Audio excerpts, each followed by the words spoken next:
What's up, guys? So there's a lot of people out there that do not understand why this whole U.S. debt issue is such a big deal. So I'm going to try to break it down for you. Now, if you haven't taken economics, if you haven't taken international business classes, you probably haven't actually learned about why federal debt is such a big issue.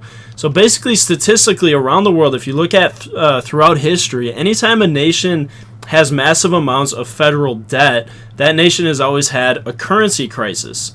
Now you might say, well, why does that happen? Well, think about it this way. Basically, the government backs up its currency. So the health of an economy, the health of a government, and the health of the treasury is what makes a currency valuable or not valuable. So if you have a country where the economy is going to the crap, the federal government is way in debt, then basically the international market trust in that specific currency will decrease and the currency will lose value. And it's kind of the same with stocks. You look at the stock market, it's very, very much based on consumer confidence. And if at any point there's a big sell-off of a specific company stock, that can quite literally crash an entire company.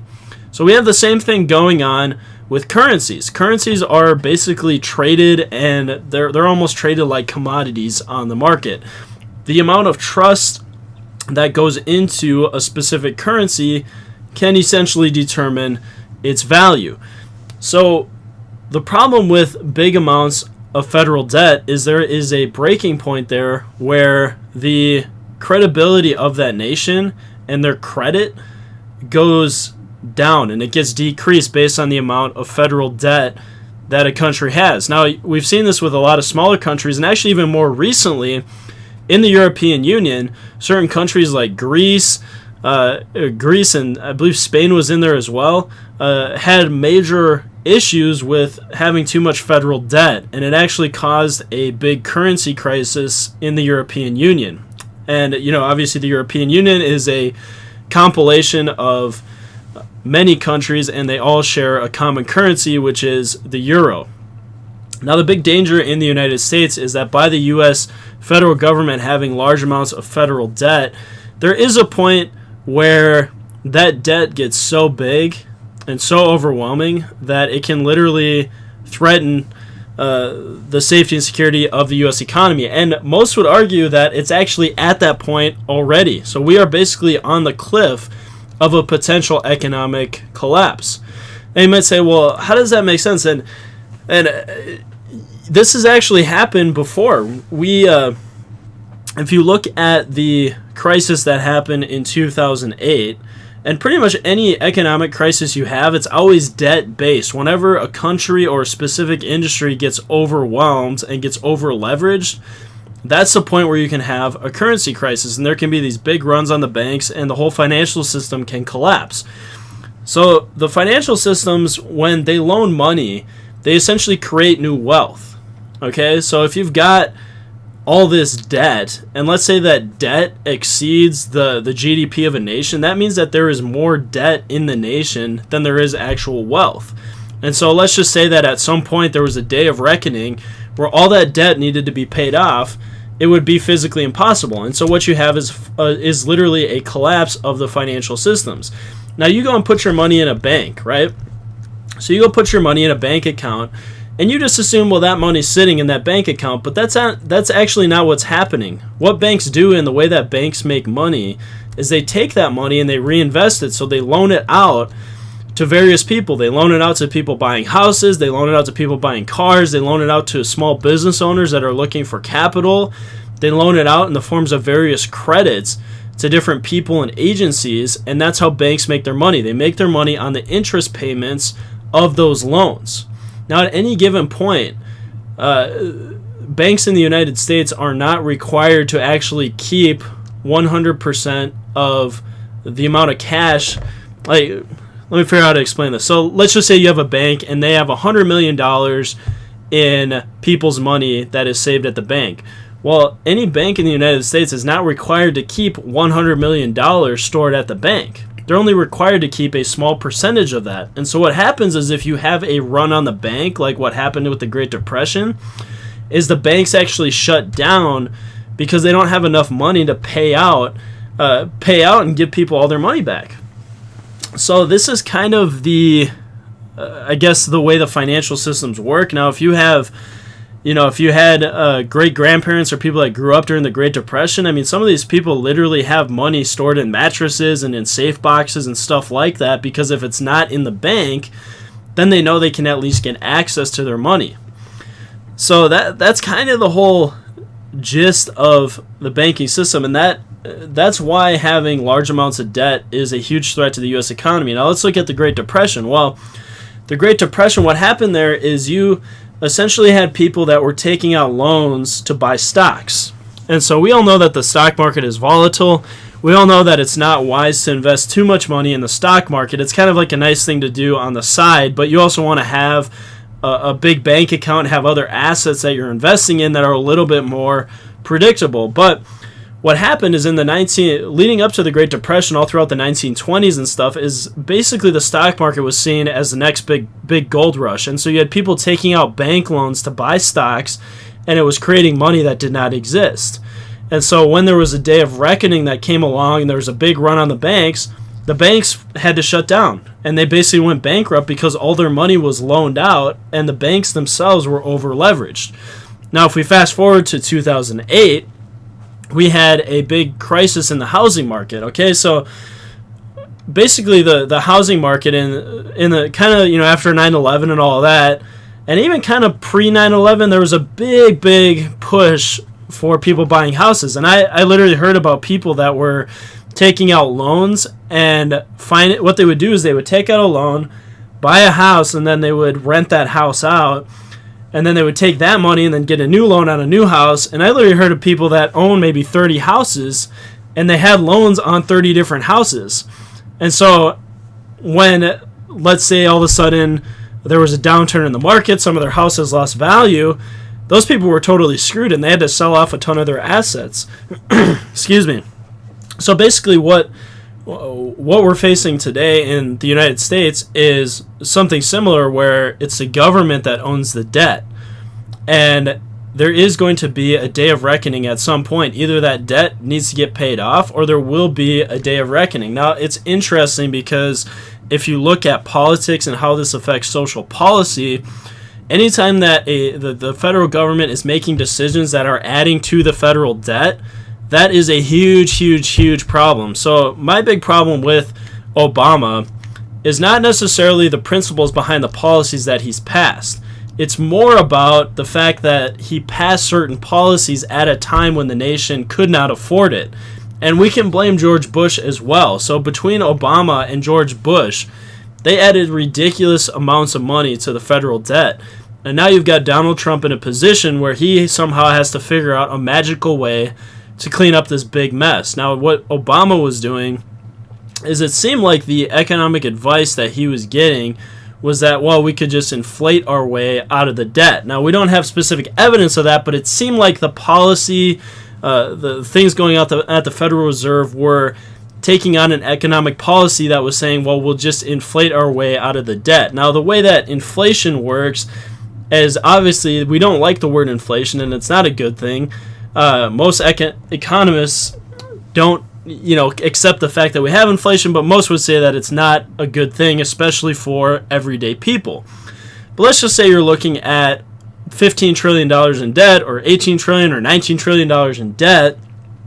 What happens is, if you create inflation in the global economy, where essentially the price of everything goes up, incomes go up as well, what you can essentially do is make that debt, like if it's this big, you can shrink it down relative to everything else going on and make it more manageable. So that's kind of the principle behind inflating your way out of debt, but it's not a good in principle, because if you have massive inflation, that hurts people, because all of a sudden the price of goods goes up, and usually wages don't keep up with inflation. And so that's kind of the problem with Obama's economics, if you will, is that we were heading down a direction where it's like, well, inflating our way out of the debt was the only way to get out of it, because it seemed like, in general, the Democrats weren't really willing to cut anything out of the budget other than cutting our military, which, granted, there's maybe ways that the military can streamline itself, but that's not the only thing. The big thing that is costing a lot of money are these social programs and what we would call entitlements. So we're in an interesting position now where I will give Donald Trump credit because he's identified this issue. He's actually working really hard to find ways to cut things out of the budget, streamline things, get better pricing on various things. One of the famous stories was basically trying to get better pricing on these F-35 jets that were being produced by Lockheed Martin, and it seems like he's been successful with that. So we had these jets that we were paying something like $100 million just for one fighter jet, and it's crazy insanely expensive, and the project had actually gone over budget, which I think is what really pissed Donald Trump off, because, you know, if you're a business guy, if something goes way over budget, that's not cool. No, because when you're a business guy, you sign a contract and you expect certain deliverables to happen for a specific price. So the fact that Lockheed Martin was basically letting this project run over budget and nobody was holding them accountable, that would obviously piss off a good businessman like Donald Trump. So in some ways, he is finding ways like that to save money in the government. He's put in hiring freezes and wage freezes and stuff, because I think he recognizes that if you are going further and further into debt, it's literally like running a company that is losing money. It just doesn't make sense. There is a breaking point there where you can only lose money for so long, and then there's a day of reckoning. And it's the same thing with the federal government. You can only go into debt for so long until there's a day of reckoning. Now, there's a lot of conspiracy theorists, and there's a lot of people that are suggesting that there are certain rich elite people that want to see the destruction of the U.S. economy so that they can gain more global power and influence. And it is an interesting discussion, because let's just say that you have all of the CEOs of the major banking systems that come together, and they basically say, we want to create massive amounts of debt so that we can essentially incite a financial crisis so that people will be more ready to accept a one world currency and a one world central bank. It's an interesting prospect, because they could actually, in theory, do that. If we had a national or a global financial meltdown, it's very possible that a lot of nations like Europe and America might join together and join currencies. That is a very real possibility, and it seems like that's something that's being pushed by different elite rich people and politicians. Now, not all politicians. There's a lot of politicians that are libertarian. They want to keep American sovereignty out of, and keep us as far away from the United Nations as far as joining currencies and stuff. But you do have politicians that have been pushing for a new world order and a one world currency.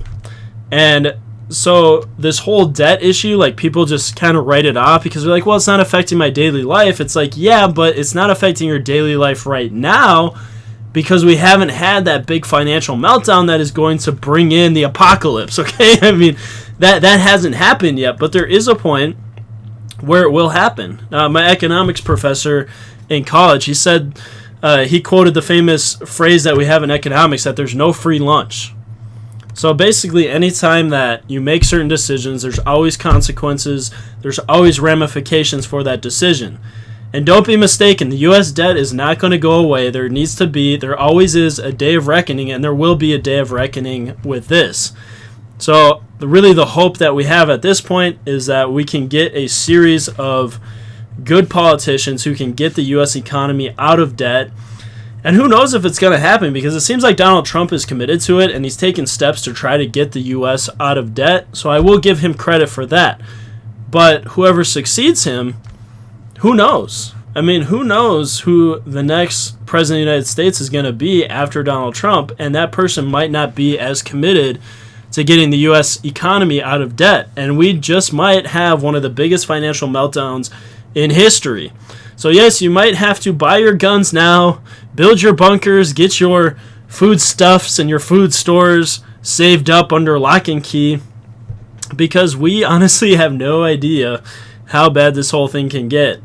It's actually a really scary reality. Just looking at history, just looking at the actual effect of having so much debt. And honestly, the only reason why the markets have not crashed the U.S. economy yet is because the world is so heavily intertwined with the United States that the markets just can't afford to do that, because if they did, it would also basically create a global meltdown. So the only reason the markets haven't corrected this yet, the only reason the U.S. has not had a major crisis, and the only reason we are not all out of jobs and totally screwed is because the rest of the world recognizes how big the U.S. economy is and how much of an impact it would be if our currency collapsed.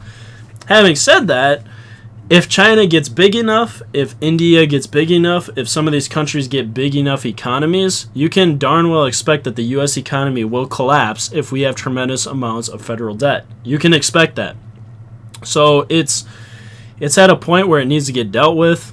Consumer confidence in the U.S. dollar does need to get restored by getting the U.S. Federal government out of debt. There are ways to do it, but it's going to come on the backs of shrinking the government, cutting social programs. People are going to be pissed if they lose their entitlements, if they lose their social programs. But, you know, my view is I'm like, hey, I'll give up all my entitlements as long as we don't have a big financial meltdown, because that is way worse than not having certain federal programs in place. So anyways, that's kind of the whole gist of the U.S. debt, how to process it. If you have questions, feel free to comment in the comment section. I'm pretty good about getting to the comment section. I'm not perfect, but you can feel free to comment. This whole U.S. debt thing, though, is probably, in my opinion, I would say this is the biggest political issue of the century, and nobody's talking about it. I mean, it was a big deal maybe 5-10 years ago, especially after the 2008 crisis. People were talking about this whole debt issue.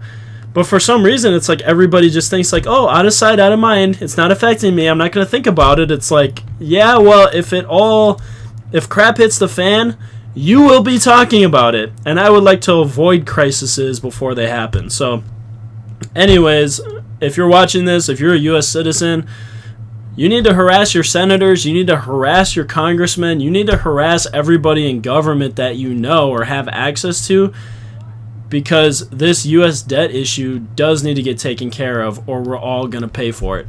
Anyways, thanks for watching. Feel free to subscribe. I'll have a lot more content coming your way.